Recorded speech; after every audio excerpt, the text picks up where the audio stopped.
So, hello, welcome everyone. Please don't leave. This is the general meeting of the Society of Functional Near Infrared Spectroscopy. We have a long schedule to go through. We will start. My introduction is now, don't worry. The society membership board of director will be Martin in Zoom. And there is a change on the bylaw that we need your vote. After that, we will go through the financial with Stefan. Here we have the executive board and the chair of the conference. And then we'll go through the various committees. And at the end, very end, there will be awards for many of you. So please stay and closing remarks. And there will be a very entertaining report of this conference. So please stay. So is Martin in Zoom? I know he is. We want to start with Martin. Martin Wolf. Okay, I'll start as soon as he can put him in. He said he was here. I go ahead. So for the SfNIRS membership, we have 373 full members and 213 student members. So the society is grown. We were around 450 in Tokyo, 400. So we have more members now. And notice before the membership was coming with the conference registration, now is volunteer and separated. So the number are really growing. No, Martin? Okay. Yes, so, can you hear me? Oh, finally. Thank you. You go ahead. So I just wanted to, you already started with the members, maybe we can stay on this slide. And I would like to apologize. I'm very sad that I couldn't attend the conference. I just got COVID last week and I wasn't possible to join you, unfortunately. And as Mari said, we have 586 members, and that also means that the quorum for today is 59 members. So 10% of the membership has to be present in order for us to be able to take decisions. We have 59 people, I think, in the room. Yeah. Okay. Yeah. Yeah. Okay, good. And then we can go on to the next slide. Yeah. Okay. So, and here I just wanted to tell you once more who is all active in the Society for Functional Near Infrared Spectroscopy. Well, first of all, we have our great president, Marie, who organized also this conference. And she will be president until 2024. Then we have Joe Culver, who is president-elect. And we have our past president, Claire Elwell. Then you have me as Martin as a secretary. And we have Stefan Karp as a treasurer. And we have David Boas as a past treasurer. And we have also our great administrator, Stacy. And then you can also see here the board of directors. We have put colors to the different regions so that you can see that we have really a nice spread among the regions. At the moment, we still have a few more members of the directors that come from Europe, but this will be evened out during the next election. And you see also that this is a quite good distribution between male and female. And I would like to say these are really important people. So with the directors, we meet once a month by Zoom to keep all this going. And we meet also 4 times a year with the board of directors to discuss things, to take decisions and so on. And so the directors really have an important influence. And if you have anything, any idea, anything that you want to put into the society or change, then please talk to your local director. You can also, of course, talk to the officers. Okay, so, and the next slide. And here you see that we have 3 people, Judith, Felix, and Alessandro, that their term will finish now with the end of this general meeting. And I would like to thank all 3 of them very much. They have been very active. Judith, you will see that later on. She is in the education committee. Alessandro is in the standardization committee. Felix has been very active in the guidelines paper and also in the communications committee. So I would like to ask you to applaud for them for their great work. Judith, thank you. Alessandro. Thank you so much, all 3 of you. And I want to stress you, in 2 years there will be election. Please, all of you, nominate yourself and or have somebody nominate you and vote. It's very important. So if you go back to the slides, you can see that there are some members like Rob Cooper, for example. He was re-elected, and Pepe, also a very important member, was re-elected. So it's possible to be re-elected. Yes. So please come up again for election in 2 years. But also new faces. Yeah. But I think we can elect 4 people next time. So there will be 4 new directors in 2024. So let's go to the next slide. So we have discussed this with the officers and the board of directors, and we wanted to propose the changes to the bylaws. I have sent these changes to all of you who were members beforehand. So we also did that in due time. What are the changes? The main changes is that we will now have for each committee 2 chairs instead of just 1. And the one of those 2 chairs must be in the board of directors so that we always keep in touch. And then in addition, we have put a term for each of the chairs, which is limited to 4 years. But they can also be re-elected. So we have put wording into the bylaws for this. And then the second change is that we have a new officer. This is called the Information Technology Officer. We have seen that handling information technology is just a big job. And it needs to be organized and maintained by somebody that is in charge of this.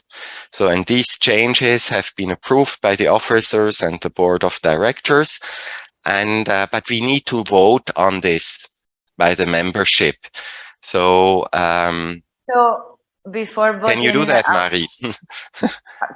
Yeah, I have visual. So before voting, I would like to know if somebody wants to know more about these changes or has any question or any suggestion. And if nobody say anything, we'll pass to the votes. Is that okay, Martin? Sure. Perfect. Okay. So nobody has question or anything. So, okay. We vote for the committee chair or for both at the same time? We both at the same time, yeah. That's good. Okay, so Joe will count the votes. So guys. So who is in favor? Who's in favor of these 2 changes? Please raise your hands. And you have to be a member. If you're not a member, don't move. That's got to be 50. Who is not in favor? Raise your hand. Okay. Just one, I saw it. I think it was a mistake. Okay, so Martin, everybody, many people, more than 59, raised their hand, so we're good. Okay, so we are good. Great. So we have approved the changes to the bylaws. Then let's move on to the next part. Marie, next slide. And now we, of course, have to elect the new information technology officer. And in principle, when we also did the changes to the bylaws, we already had somebody in mind who is actually already doing this job. And this job is, and this is Felipe Orihuela Espina. I'm not sure if I pronounce your name correctly, Felipe for sure. And we would propose him as this new officer. But in principle, it's of course possible that you nominate somebody from the floor. So I don't know, Mari, you have to handle this. Is there anybody that wants to discuss this, or otherwise we would vote on whether he is going to be our new information technology officer. So anybody want to volunteer for this position? Nope. Nope. Nobody. Yeah. And I think Felipe So is we also keep doing a great job. Felipe. Felipe is also doing a great job. So if nobody volunteers, then we should have a vote on him. So please, if you are in favor of him, raise your hand. Okay, many hands. And who is it? Who is against? Ahmed Degani, write it down. Okay, good. No, then it's clear that Felipe is our new information technology officer. And I think, Mari, that was all from my side, right? So yeah, I want to congratulate Felipe. I know he's not here, but he may see it in Zoom. So congratulations. yes, congratulations. So Martin, thank you so much. If you want to intervene, you will have to use the chat, and Bryce will let us know somehow, or just put your voice on, because we don't see Zoom. Thank you so much. Okay, fine. Martin. Hope you get back well really soon. Bye, Martin. Thank you. Okay, now we move to the treasurer part, Stefan. All right, thanks. This Zoom people are trying to keep us on our toes. Well, I get big shoes to fill, so I'll do my best. I guess I have a pointer. That's probably better to use the. So long story short, we're in good shape, and as is a summary of the last few conferences, last one that David presented was 2018. So essentially, we have not yet lost money on a conference. In fact, this actually looks pretty positive, but I do need to mention that this is on the back of a lot of volunteer work. So because of the volunteers, we're in good shape. So that cannot be overstated. You can see that the top line income has always been higher than the expense. So as I said, we are doing well. There may be some challenges ahead that I'm going to get into the next slide, but we have the wherewithal to address them. As you can see, the society account has been increasing. Membership income has exceeded administrative expenses, even though we had a couple of lean years. And we do expect some increases in the next few years. So when it comes to the outlook, there's increasing complexity, both the conferences and general administration. So it's possible that we may actually need to have more paid help in the future, given the incredible amount of work that's been done on a volunteer basis. And though it looks like we'll be able to continue with an academic setting for a little while, it's not unlikely that we'll eventually have to get out of universities, and that can get a lot more expensive. Also, we're a big enough society now that, according to the Massachusetts rules, which is where the society is based, we will actually have to file more complex tax reports. So there will be an increase in professional services next year. So that's a summary. We're in good shape, and we will figure out how to address the challenges. Thank you, Stefan. So we want to add something about the financials. So first of all, I thought that we would be in deficit this year with all the COVID, not knowing anything. Instead, as you can see, we have $25,000 surplus from this conference. So me, Claire, and Joe discussed, and Joe will show what we want to do with some of this money.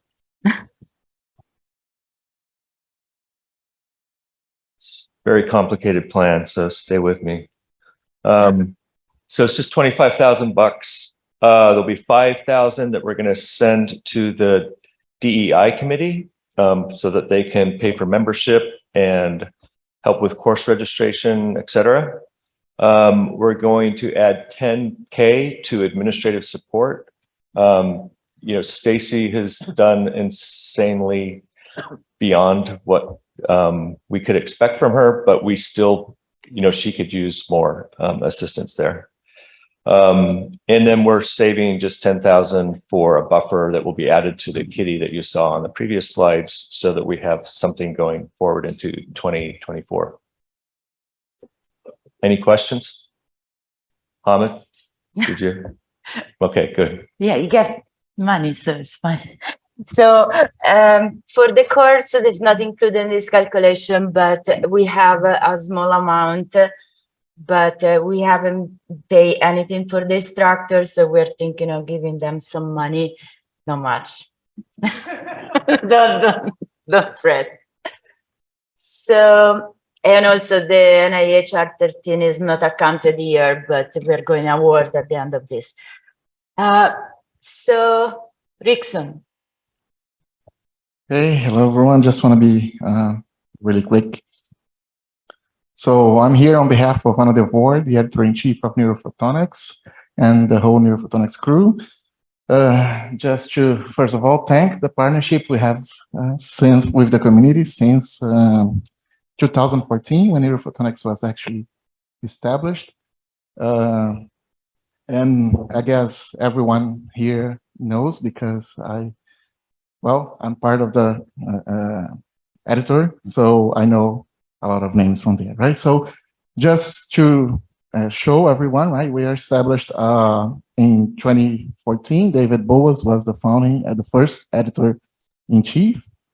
It's a peer-reviewed journal, and we are trying to do our best to make our timelines and response to the response to the first submission as short as we can. So I really appreciate all the volunteer job that most of you have done in reviewing papers. The journal is indexed at PMC and PubMed. It also has a golden open access. The impact factor has been growing since we started. So right now it's 4.2 for 1 year, and it's, I guess, 4.7 in a 5-year average. So we are doing great in this sense, and we want to actually probably break the 5 soon, right? Hopefully. The site score is 8.3, and just to remind everyone, there are chargers, but the SPIE is a non-profit publisher, right? So we have to cover all that, right? And I guess most of you have heard about it over the past few days. But one thing that we've been pushing forward really hard over the past year, and we will try to continue doing so, is special issues, right? And special sections for the journal, right? So I guess you all heard about the optical imaging and spectroscopy for the study of human brain. It's a status report. Most of you also contributed to this one.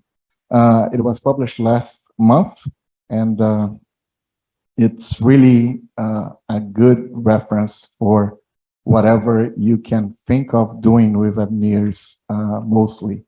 So if you haven't looked at it, I really recommend you guys download it. And I guess it's also a great reference for the FAS for the next 5 years or so, because most of the sections have future outlook and review. And this is actually a second part of a status report.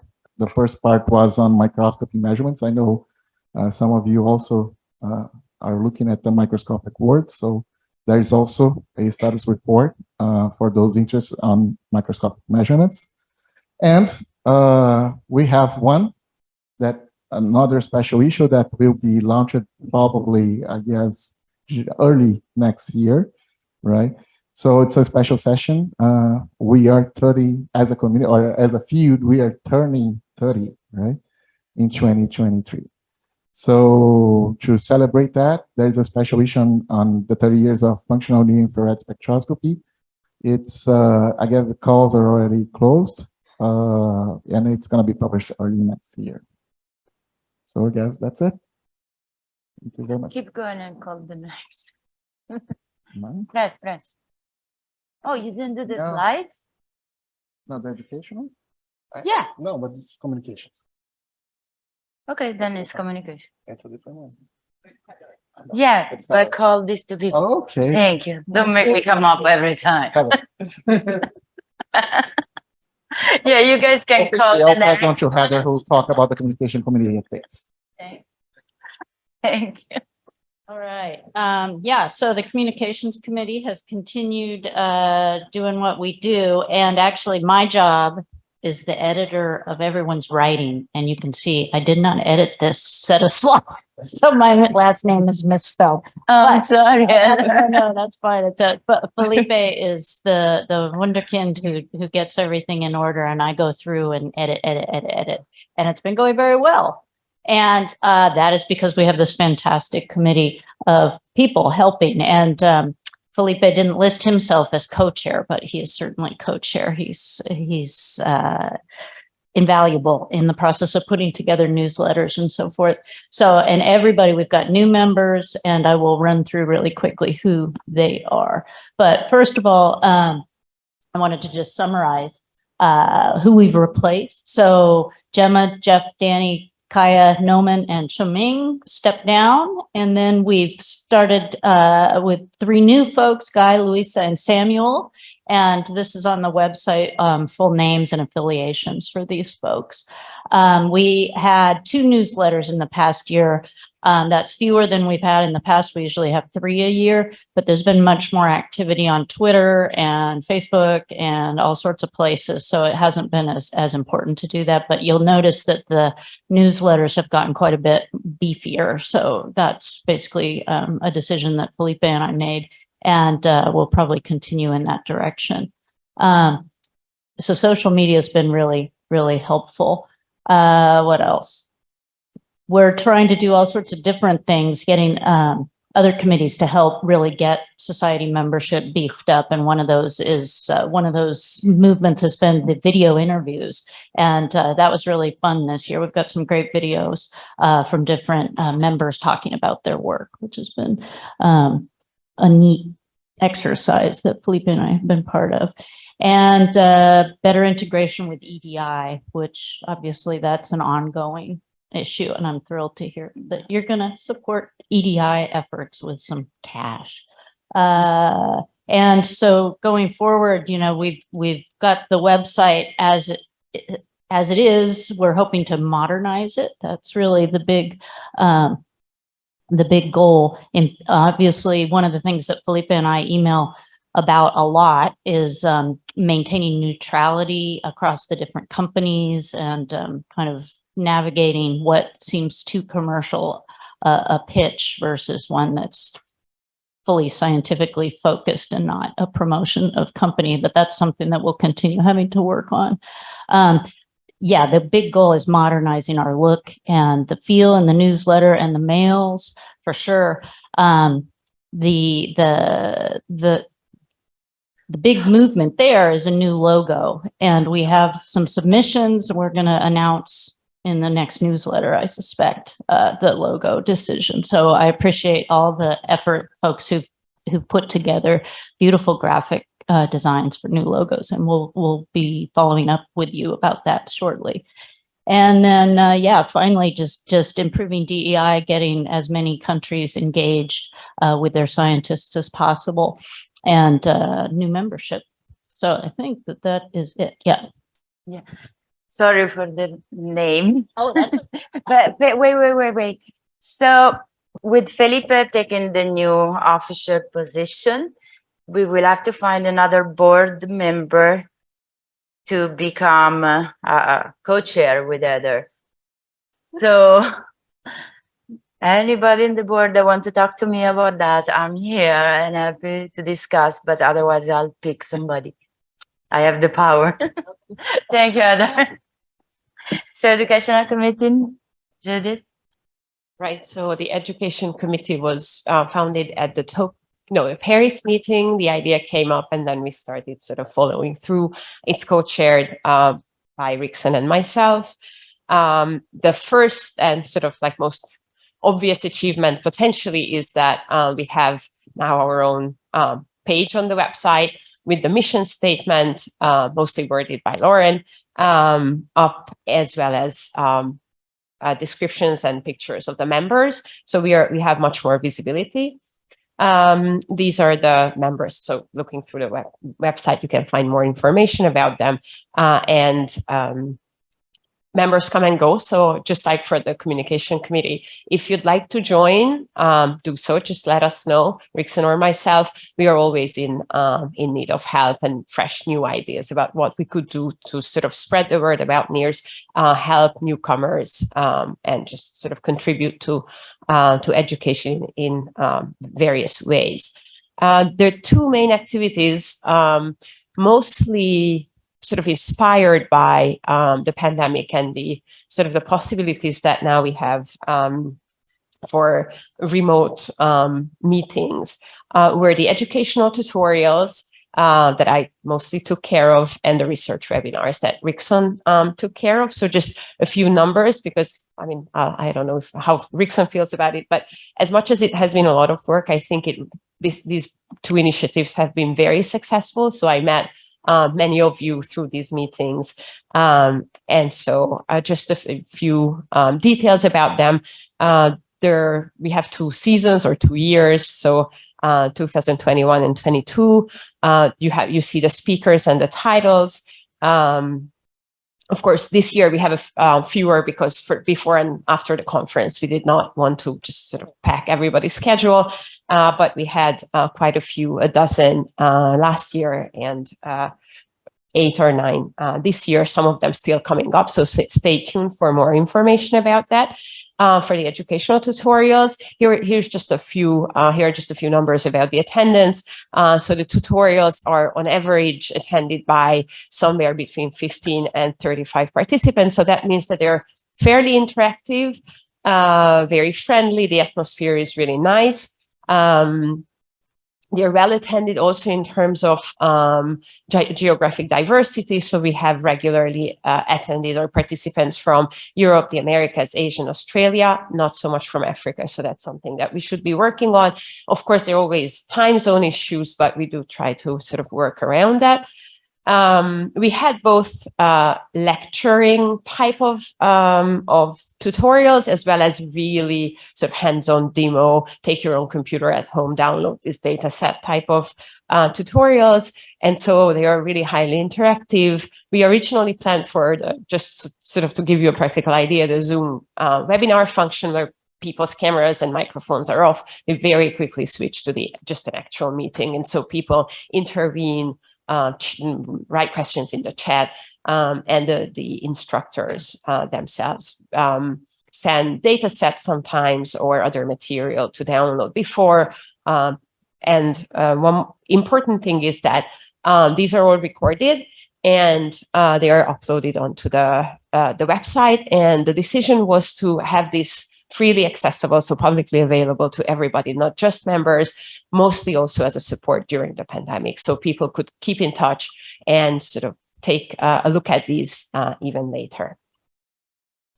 And now a few numbers and some information about the research webinars. So here the goal is to get young people present their work to the community, especially ongoing or very fresh recent work. So it's quite sort of a different goal from the tutorials, and we have been trying to make sure that these two are complementary rather than sort of somehow overlapping. And you can see again the same idea. So we have a relatively good geographical distribution. We are making an effort to have speakers also that come from diverse backgrounds and have a good gender balance. Again, the numbers in terms of attendance are quite similar. So between 10 and 30 participants each time. And again, a friendly atmosphere. So this is really a good way for younger people to sort of promote their research, let everybody know about it. So I do encourage you to just, come forward and let us know that you'd like to present. And of course, it is also possible to nominate other people. So just contact Rickson and tell them, oh, well, I know about this great work. It would be really, really good to hear more about that. And so you see there is a special a committee of its own. So the organization does require quite some work. And again, these are available, recorded and available, but this is members only. I think that's everything. Yeah, and so again, for the website, you can find the titles and names. So of course, you're not expected to read this slide really, but this is just to call your attention to the fact that that everything is up there on the web page. Thank you. Thank you so much for the great work with the Educational Committee. Alessandro. Okay, so standardization. Standardization committee, it's a bad word. So we have tried to work as smooth as possible. So not forcing anyone to do unwanted things. So the line of sight was best practice. So starting from bottom, going towards common achieved goals. I have first to acknowledge the fact that I've received a lot of help from Miriam this year. She is a co-chair, and she will probably replace me when I go out of the board. No, you stay. Yes, but I hope. we have to discuss this about the wage. Okay? Oh, sorry. Okay, so what we have, there are some running activities regarding best practice in hardware. The boring standards story. We have a meeting tomorrow on this stuff. There is a hard work done by Hiroshi Kawaguchi and Idron Wabnitz. This is something that now mainly pertains to company probably, but in the future also may impact also on our society. And also we have activity on a Phantom group, which is led by Marian Flor from Martinis. And there is an open survey on Phantom. Maybe if you have not yet filled in this survey, it will be important for us to know how you deal with phantoms, if you deal or not with Phantom. I mean, then we have put on the website of the society a couple of useful things according to us. So information on protocols for performance assessment of instrumentation and database of optical properties of chromophore. Every time you want to find this data, now you have to look only at the website of the society. So I think it's better than going around the website. Then there is an ongoing activities on data format on the SNIRS and the bits from many people. Probably I've missed many of them. And also there is this nice activity, which is spontaneous activity. I was contacted by Katarina Stute and colleagues. So on the fNIRS glossary project, indeed, this was an idea that we also had in the beginning of the standardization committee to have a common terminology, but this was always put aside because it was, let's say, too difficult for us, too complex. So we welcome this type of activity. So there was also a poster today, which was quite interesting. So please look at that. And next action to be implemented. So trying to move forward, so to increase the possibility of having common practice, best practice. So the idea is to have, it was also said today in the neuroergonomics section, so there is no probably a common pipelines for doing analysis to monitor confounding systemic effects, to co-register, whatever. So I hope there are many people here in the audience, for example, Elias, Felix, and others who did a great job on that. Anyone who is willing to contribute to this, please contact us. And then for the performance assessment, not only of hardware, but also software, this is also another important stuff. And there is this project, the FRESH project, who is still open. So again, with the same idea of providing tools for the community to avoid errors and to ease the processing of data. And the final thing is that maybe it would be nice to have protocols for in vivo validation. So maybe every one of us do finger tapping or breath holding or whatever. But anytime, especially in my lab, we always say, okay, what is the finger tapping? How long I have to hold the breath and so on. So maybe sharing the experience, we will have much easier and validated protocols. That's all. Turgut. Turgut. Thank you, Alessandro.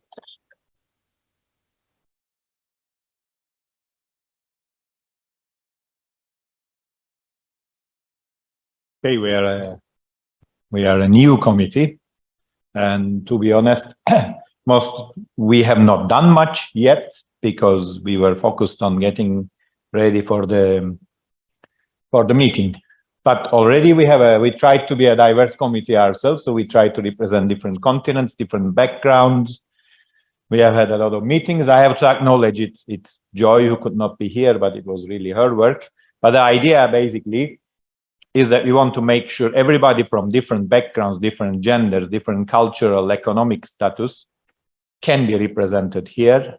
They are included. We have the diversity standard. So our main accomplishment so far are the awards that you're going to see soon. That took a lot of effort to organize it. It's great that we had the funding. We welcome different ideas. We welcome members still. You are welcome to join.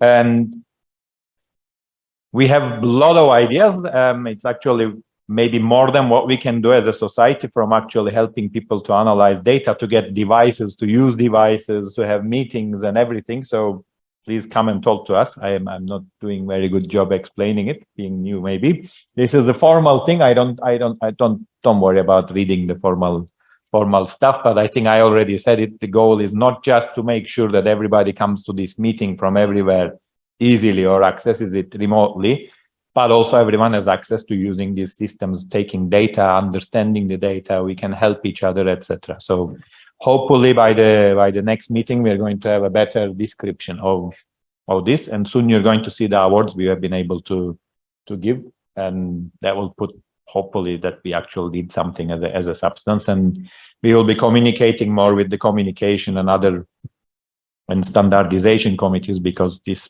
diversity and inclusion part especially is very important for that. So thanks. Thanks, Turgut.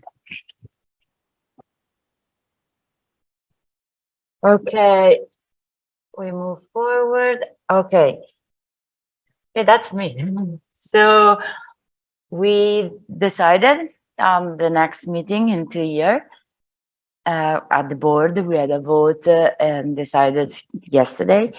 We have in 2 years, it will be in Europe, and the place is Birmingham, UK.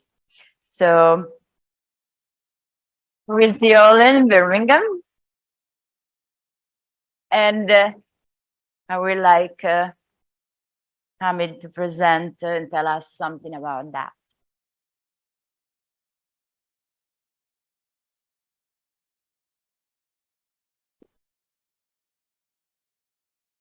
Thank you, Marie. We are very grateful for this opportunity by the Society to host the next meeting in 2024. I know Felipe and Javier are very excited. In fact, Felipe has left the country already to Mexico. University of Birmingham is an all-campus university, and we are aiming to have the entire conference taking place within the campus with short walking distance. And it's a green campus. And I think at the time of the year that we're going to have it, we should be blessed by good weather and allow us to network and socialize and maximize on seeing each other. In fact, just to make sure that we can undertake this, we did a practice run last month and we hosted the Commonwealth Games 2022. So the city is really an exciting place to be. We have more canals than Venice. So if you have an inflatable canoe, you might want to bring it with you. As you can see, it's very similar, the architecture, the water. And some of you may be very well aware that Birmingham is the scene of a very famous TV series. Costume's going to be optional throughout the conference, but if you want to go and start building a wardrobe, please do that. Birmingham is also the home of Bourneville Factory, or otherwise known as the Cadbury's chocolate. So all the chocolate that you can eat will be provided. We have a good relationship with them.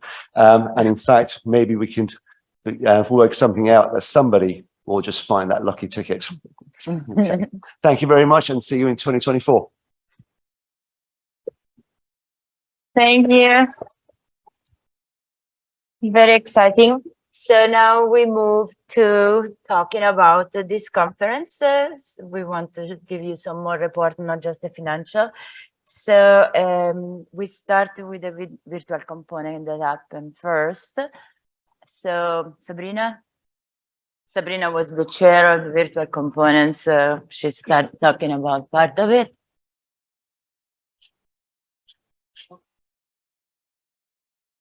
David. Yeah. Okay, so the virtual component was also organized quite late compared to the other part of the conference. So we set it up in 1 month approximately, considering the schedule decision, selection of poster, email to speakers, define the session chairs, and so on. We had on average 40 attendees online, speakers included. So it was like not as big as it might be, but I think it was also due to the timings. For example, the west coast of the US was quite penalized because it was in the middle of the night, but all the sessions were recorded and will be available on the website. So we had 45 invited speakers for the poster blitz, and just to give you a bit of numbers, so 4 did not reply to our invite, and 3 could not join the poster blitz session, and we also had 6 invited speakers for the virtual posters in the spotlight session, and 1 could not join. And this session was decided so as to give opportunity also to virtual attendees, so people who couldn't join the conference, to present their poster with a bit more time to all of us. So in terms of the session itself, we had 1 speaker who could not show up at the poster blitz session, and 9 speakers that submitted slides after the deadline. So just to give you, so we were working in a very limited time frame because the deadline to submit the slides were like Friday, and the first poster blitz was on Monday. So it was like quite difficult to chase all the speakers so that we could have everything on time to run the sessions. So the Zoom presentation will be available soon on the SfNIRS website, so you will find all the poster blitz and the posters in the spotlight session available later on the website. Thank you so much, Sabrina. So a big part of the virtual conference was GatherTown. So here is Fen talking about their impression and some stats. Miriam. Okay. So I hope we can go to the next slide. Just touch here. Oh, this one. Okay, nice. So it was great honor to be to the GatherTown on 2021.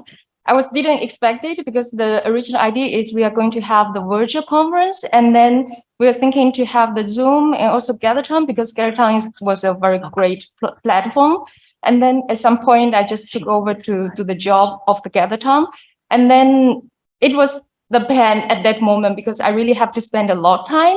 But luckily, my boss was not let me to do the job. So that was great. So in the GatherTown, we have a few rooms. First is the lobby, and then you already see it's quite big. And then we have the poster rooms. It's very important part that everyone can put the poster there. Then even you can't join in person, but you can still see the posters offline. And if you want to talk with the authors, you can also just talk with them. I think it was great. Last year, we also have the social room open, but this year we don't have it. So this year, it was much better because I just have to change the poster rooms and the sponsor room. And then it just spent a few nights, then we just have the job done. I think later, if we want to use Skeleton, we can just change the sponsor room and the poster room again. And the pain of this year is the uploading poster, because we, everyone upload the poster on 30th of September, and then we have to upload all the 300 posters during weekend. The 2 days, if everyone just submit their poster in a correct format, then it's fine.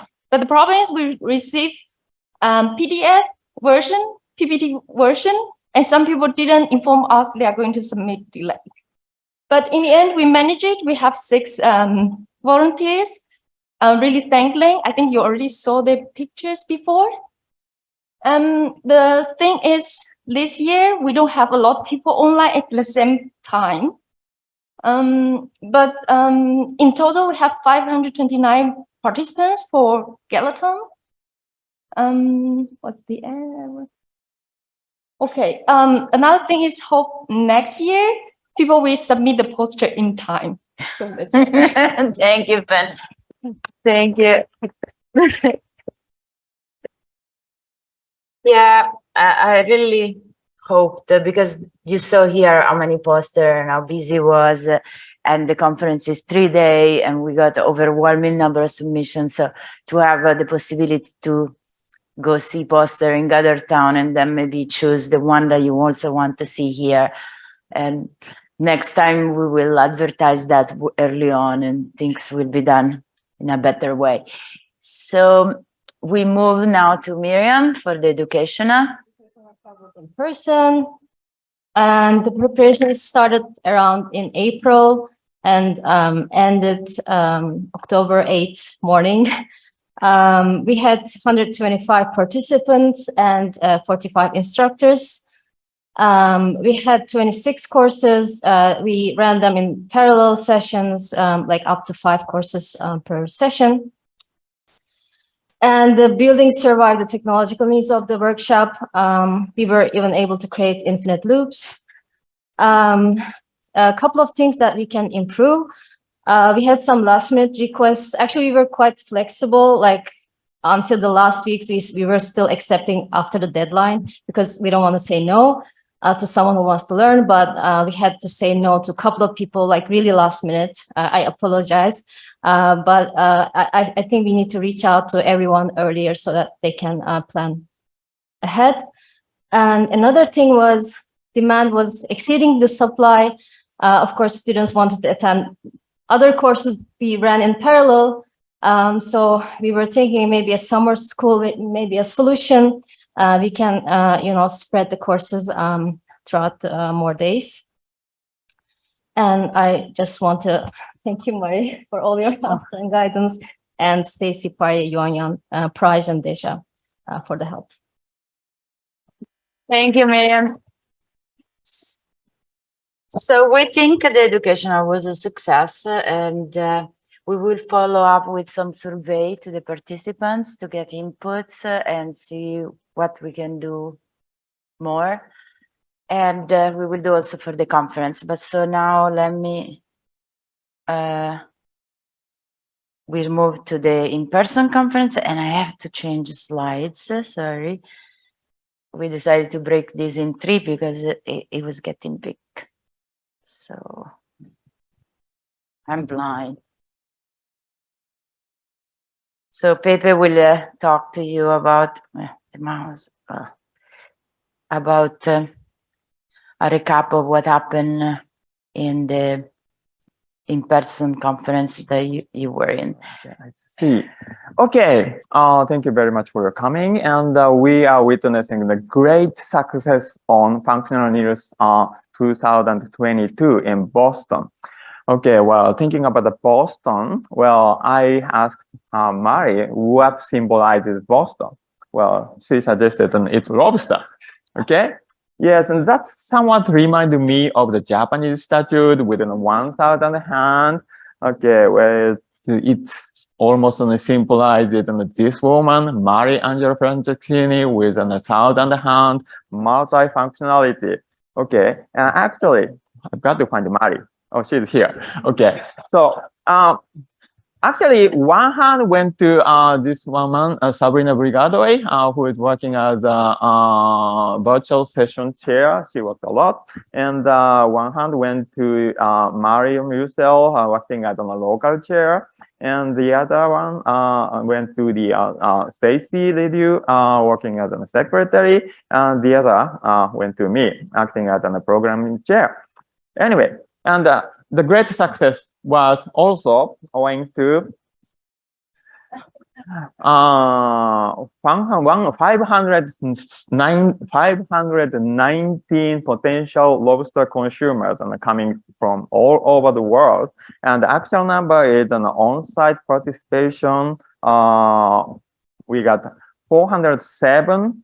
We got 112 in the virtual domain, and we got more than 500 participants to this conference. It's a really great number, and most of them are coming from North America, and many coming from Europe, and not so many this time were due to the COVID situation from Asia, and we got a fairly good number from Oceanian regions, and we are still on our way to find participants from South America and African regions. Okay, well, this distribution somewhat remind me of the true lobster inhabitation, while focusing on the North American region and Europe. Anyway, okay, and we would like to have the participants from the developing countries, but owing to the virtual participation, we got a fairly good number of participants. So we should continue this effort to boost the participation from these countries. Okay, and concerning the speakers, we have 52 speakers coming to this conference, and we got in total more than 300 posters posted in this conference. That's a kind of huge number.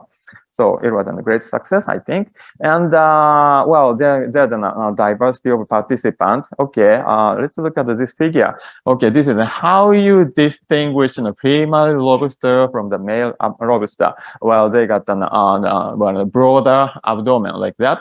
Okay, so in total, we have 215 female members coming to this conference, and we got 225 males. So the balance is gender balance is almost very good, I think. So this is really a good part of the community. So we'd like to keep going on this situation. Well, this is the developmental stage. Well, this Philosoma larva of the lobster, well, it looks like a spider, but it's actually a lobster.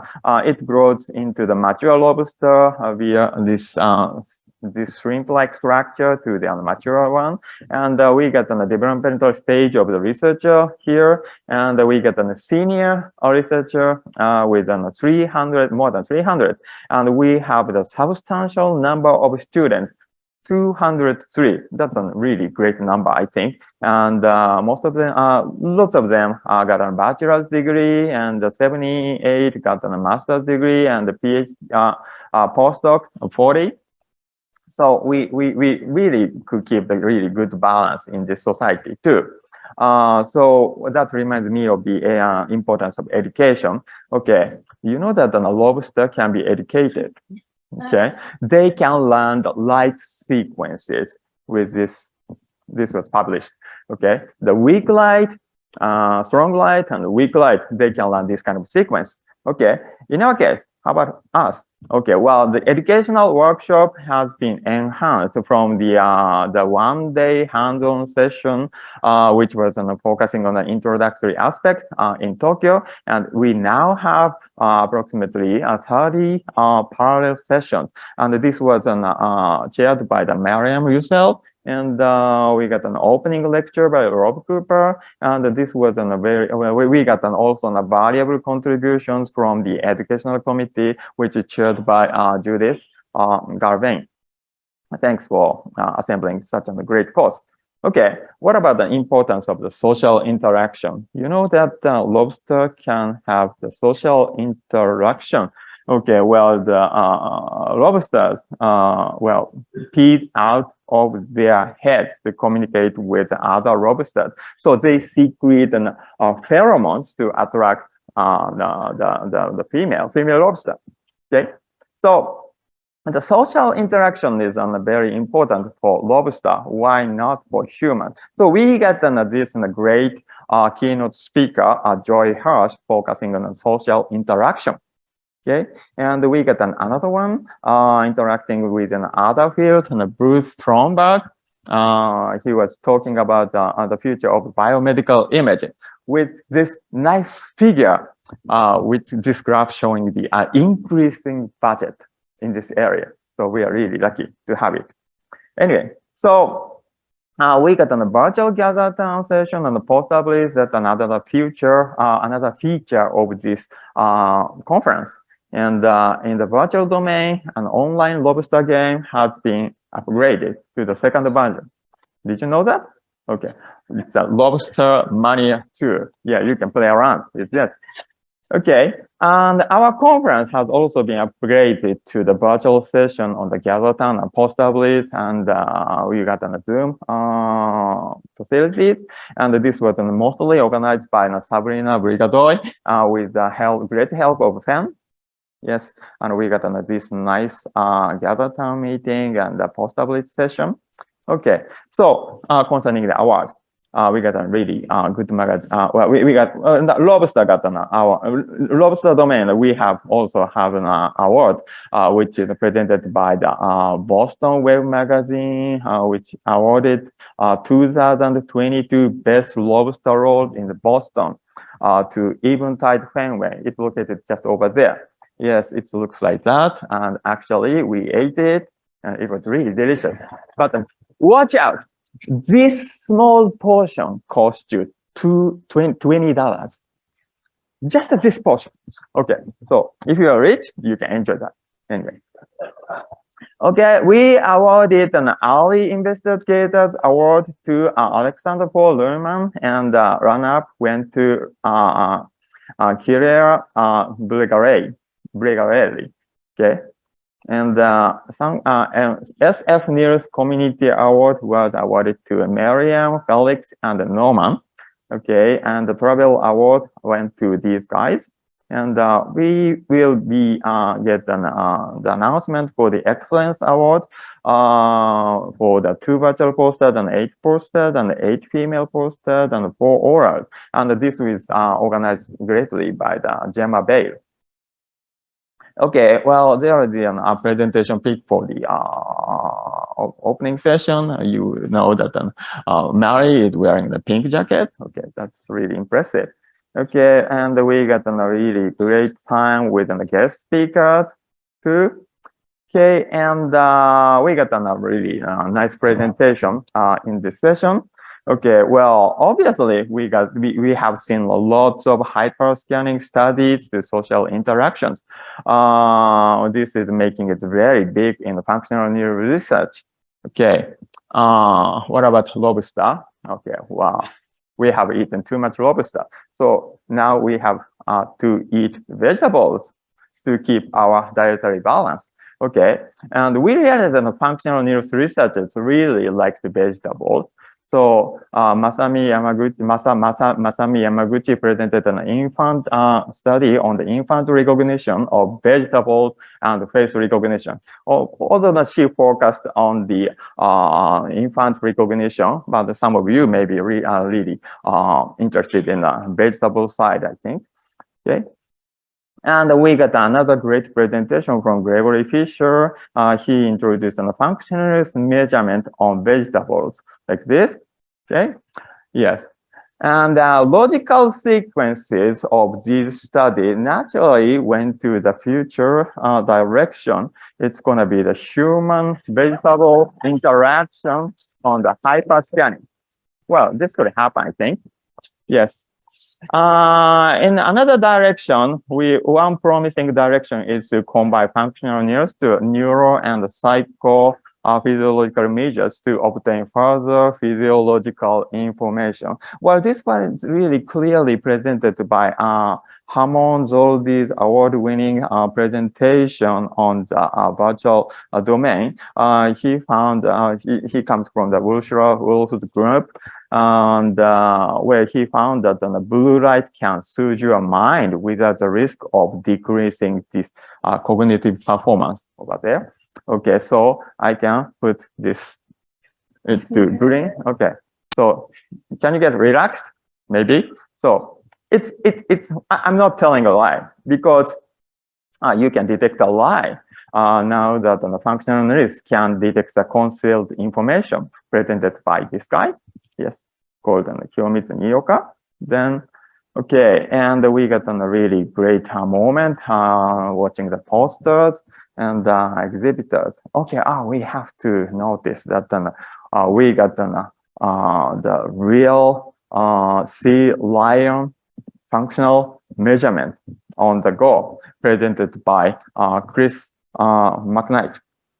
Okay, so this region making it very big. So, well, another presentation picks goes to neuroergonomics special session, functional NIRS on the go. Well, this was an pretty much well organized by Hassan Ayas. And we have seen now on the functional NIRS measurement during walking outdoors, piloting aircraft during actual flight. Okay, well, this is in a team where the measurement on the team with the developmental coordinator disorder during the full body movement. And what about an adult and children with an ASD during gamble play? Virtual reality measurement, haptic feedback in the prosthetic training, and we have the robot interaction. Maybe in a future direction is that this measurement can be done in a more natural setting. Okay, so we've got to go to the field to measure them, maybe. Okay, so we have obtained a lot of insights from the new layer of functional NIRS. So we got a lot of clinical monitoring of various diseases all over the ages, and we got a 3D image reconstruction getting more sophisticated. And we got more integration of the information. We have got more integration with an information technology domain, artificial intelligence, and well, time domain and frequency domains and getting more powerful than ever. So where are we going next? Maybe we will see the answer in the next functional NIRS 2024 meeting in Birmingham. Yep. Okay, so we've got the some kind of sponsors and exhibitors and who made a really great contribution and presentations there. Okay, thank you, all of them. And finally, I've got to wish a great success, and which is being wish locked for the 2024 functional NIRS meeting in Birmingham. Thank you very much. Thank you so Thank much. you very Thank you much. for all the help. Thank you very much. You're welcome.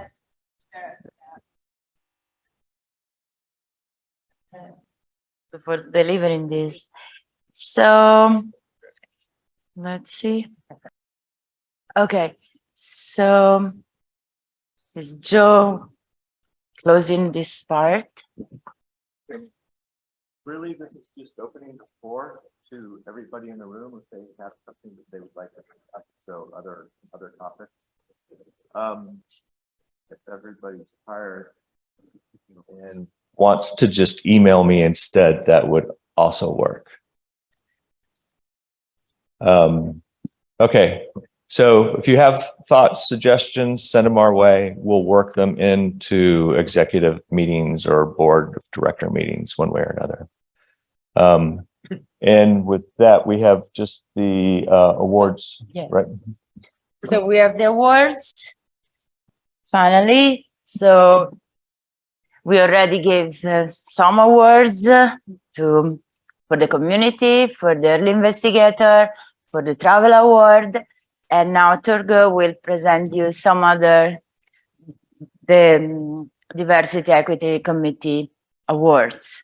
And then there will be other few poster and oral award presented by Laura. Come up, come up. Okay.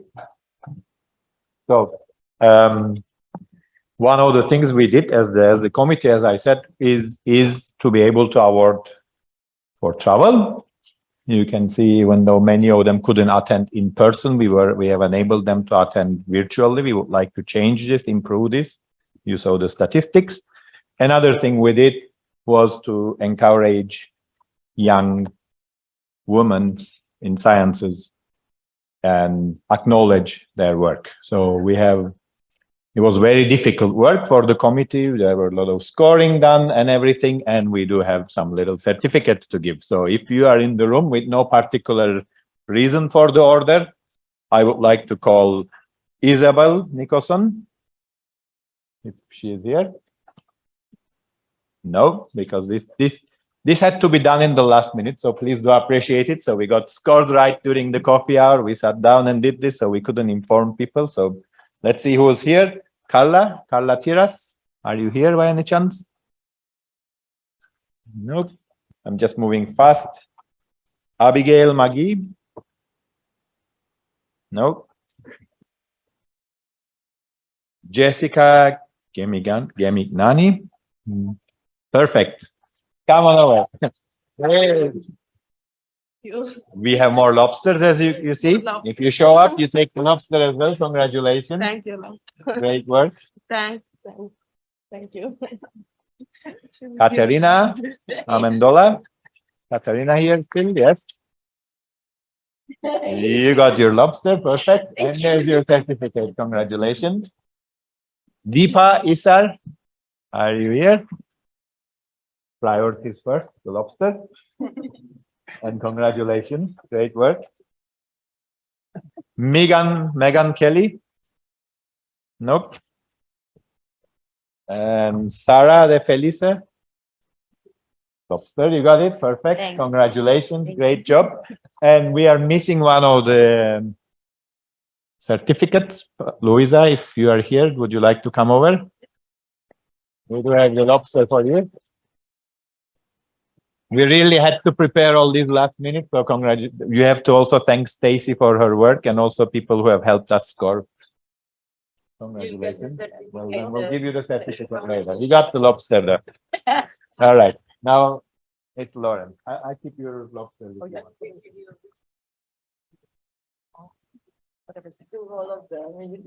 Great. All right. And so I worked with Gemma Bale on the Poster Excellence Awards. So here's who they are. And we're just going to invite, for everyone who's here, please come up and we can give you your lobsters, the most important thing. And let's give a big round of applause for all of our Poster Excellence Awards. So if we have any of these attendees, please come up. Come up. And now you all know there were secret judges coming around to all the posters. And then last but not least, the Oral Presentation Excellence Awards, Tamara Parker, Julie Utichel, Mitchell Robinson, and Shiva Puladvan. For folks who are here, let's give a round of applause. For folks who are here, please come up. And we'll mail all the rest of them out. Okay. Big round of applause. So as you know, the last talk was Shiva and she got the award. So we really were last minute. So we go now will be the closing remarks. And it's sad that he's ending, but I'm also kind of happy to move on. It's been very, very busy. One funny thing is I will be remembered as the one that organized the party. Honestly, I also organized the conference, and it's not just me, but so the party I want to thank Caterina Di Gaetano for the light display and Alisa Martin for the music. Alisa was very disappointed somebody booed her because she had to turn down the music. So please applaud Alisa. And I have a lot of compromising things here.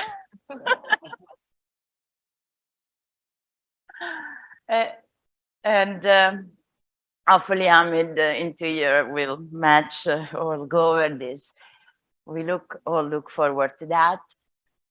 So there's been long sessions, so I want just to thank you, everybody. I want to thank all the people that helped this. You guys can come over and get a lobster for the help. And thank you so much. I have one last thing. Stacy, come here. Yeah, you come. We want to especially thank you for all the help. We're not giving you a lobster, don't worry. So David.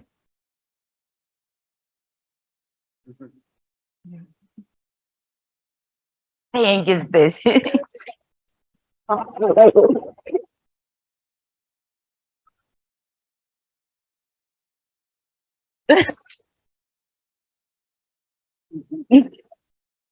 So guys, now pubs are open. It's a happy hour time. One last thank you for Mari, please. Yeah. And Pepe. And Sabrina, Miriam, and all the people.